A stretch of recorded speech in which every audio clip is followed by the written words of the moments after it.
हाँ, point number 78 है विच inhibits stomach emptying, तो वो है जी CCK। तो अब हम ये जो है ना डिफरेंट सब्सटेंसेस, उनके सोर्सेज और सिक्रीशंस देख लेते हैं क्या क्या होते हैं। ठीक है, तो गैस्ट्रन जो होता है वो G cells of stomach duodenum वगैरह से आ रहा होता है। CCK जो होता है वो आई सेल्स ऑफ ड्यूटेनम ड्यूटेनम से आ रहा होता है। सिक्रीटिन जो होता है वो S सेल्स ऑफ ड्यूटेनम से आ रहा होता है। और GIP जो होता है ग्लूकोज डिपेंडेंट इंसुलिनोट्रोपिक पेप्टाइड, GIP जिसे कहते हैं, ये ड्यूडेनम और ज्यूजेनम से आ रहा होता है। अच्छा, अब स्टिमुलस क्या क्या है इनके। गैस्ट्रिन का स्टिमुलस क्या होगा? गैस्ट्रिन बेसिकली क्या होता है कि गैस्ट्रिन ने रिलीज तब होना होता है जब कोई प्रोटीन यानी स्मॉल पेप्टाइड या अमाइनो एसिड वाला फूड हम खाएं। ठीक है, amino acid, small peptide amino acid या फेनाइल एलानिन ट्रिप्टोफान वगैरह। ठीक है, उसके अलावा डिस्टेंशन ऑफ स्टमक हो, distension of stomach via vagus nerve वगैरह। ठीक है, तो वो क्या रिलीज करती है? Gastro releasing peptide. ठीक है, उससे गैस्ट्रो रिलीज होता है। अच्छा, और इसकी रिलीज को इनहिबिट क्या चीज कर रही होती है कि जब ऑलरेडी एसिड बहुत ज्यादा हो, ठीक है, तो वो क्या करता है? नेगेटिव फीडबैक भेजता है। या फिर एक स्मेटोस्टैटिन है, वो सारे GI हार्मोन्स को इनफेक्ट इनहिबिट कर रहा होता है। अच्छा, CCK जो होता है ये भी स्मॉल पेप्टाइड्स और अमाइनो एसिड्स और फैटी फूड। तो देखें, ऊपर हमने फैटी फूड नहीं पढ़ा, ऊपर हमने प्रोटीन वाला फूड पढ़ा गैस्ट्रिन में, लेकिन CCK में बेसिकली फैटी फूड जो होता है ना, ठीक है, वो आ जाता है और वो जो है इसको स्टिमुलेट करता है। और ये होता है सेक्रेटिन जो होता है उसकी सिक्रीशंस किस किस से आ रही होती है, स्टिमुलेट हो रही होती है? वो H+ हो अगर ड्यूटेनम में, ठीक है, यानी एसिडिक ड्यूटेनम हो या फैटी एसिड्स इन ड्यूटेनम हो, तो एक ही बात है कि फैटी एसिड्स आ गए या एसिडिक ड्यूटेनम। ठीक है, और जो आ गया GIP वो फैटी एसिड्स, अमीनो एसिड्स और ओरल ग्लूकोज में आ जाता है। अच्छा, अब इनके एक्शन क्या है? गैस्ट्रिन ने क्या काम करना है? गैस्ट्रिन ने आके गैस्ट्रिक एसिड की सिक्रीशन को ज्यादा करना है, सिंपल इज दैट।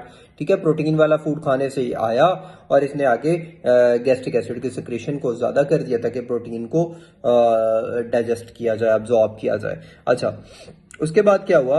CCK ने क्या करना होता है? CCK स्मॉल पेप्टाइड्स और मैंने फैटी फूड वगैरह इसका आता है ना स्टिमुलस। तो इसने क्या करना है? इसने फैटी फूड को अब्जॉर्ब करवाने के लिए पहले तो गैस्ट्रिक एम्प्टिंग को इनहिबिट करना है जो ऊपर हो रही थी, और स्टिमुलेट करना है कॉन्ट्रैक्शन ऑफ गॉल ब्लैडर। तो ये कैल्शियम से रिलेटेड है, ये जो CCK है ये कॉन्ट्रैक्शन ऑफ गॉल ब्लैडर करवाता है। अच्छा, अब सेक्रेटिन ने क्या करना था? ये S सेल्स और ड्यूटेनम से आ रहे थे ना, तो इसने क्या करना है? ये बाइकार्ब की सिक्रीशन, एसिडिक ड्यूटेनम इसका स्टिमुलस है, तो इसने बाइकार्ब की सिक्रीशन को इंक्रीज करना है और गैस्ट्रिक H+ की सिक्रीशन को डिक्रीज करना है। ठीक है, उसके बाद जो GIP है वो क्या करता है? वो इंसुलिन की सिक्रीशन को ज्यादा करता है और गैस्ट्रिक H+ की सिक्रीशन को कम करता है।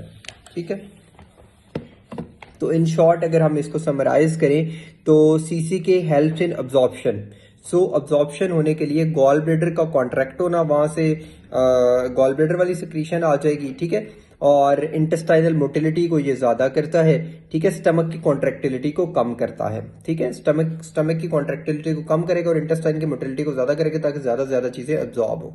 ठीक है, तो CCK decreases stomach contractility, increases intestinal motility. लेकिन गैस्ट्रिन जो है वो दोनों की, गैस्ट्रिक और इंटेस्टाइनल दोनों मोटिलिटी को ज्यादा कर रहा होता है, और सेक्रेटिन जो है वो दोनों की मोटिलिटी को डिक्रीज करता है। ठीक है, अच्छा, गैस्ट्रिन की सिक्रीशन अब अल्कोहल से अफेक्ट नहीं होती। ठीक है, और डिक्रीज पीएच जो होता है या इंक्रीज H+, एक ही बात है, वो गैस्ट्रिन सिक्रीशन को इनहिबिट करती है। प्रोटीन स्टिमुलेटर जो है इसका गैस्ट्रिन का। ठीक है, और एसिड जो होता है वो कन्वर्ट करता है पेप्सिनोजिन को पेप्सिन में कन्वर्ट करता है, जिसकी वजह से प्रोटीन्स जो है वो डाइजेस्ट होती हैं। और जो सिक्रीटिन है वो हाइपोग्लाइसीमिया में आता है और increases glucagon is greater than secretin. Hypoglycaemia में glucagon is greater than secretin. ठीक है, और ग्लूकागोन की सिक्रीशन एक्सरसाइज से भी इंक्रीज होती है, यू नो दैट। अच्छा, उसके बाद कैल्शियम से रिलेटेड CCK है। उसके अलावा जो पेनक्रियाटिक ट्रिप्सिनोजिन एंजाइम है ना, वो एक्टिव ट्रिप्सिन में कन्वर्ट होता है with the help of enterokinase की मदद से। ठीक है, और जो एंटीरोकाइनेज है वो हमें पता ही है ट्रिप्सिनोजिन को एक्टिवेट करता है, एक ही बात है ये। अच्छा, opening of lower oesophageal sphincter mediated by, तो जो opening of lower oesophageal sphincter है वो VIP पैरासिम्पैथेटिक जो होता है ना उसके थ्रू मीडिएट होती है। Gastric emptying is delayed by CCK, जबकि gastric emptying is increased by gastrin. Gastrin जो होता है वो इंक्रीज करता है। गैस्ट्रिन का अगर एंड वाला वर्ड देखे ना तो आई एन है, आई एन मतलब इंक्रीज, और सीसीके का एंड वाला वर्ड है के का मतलब कम।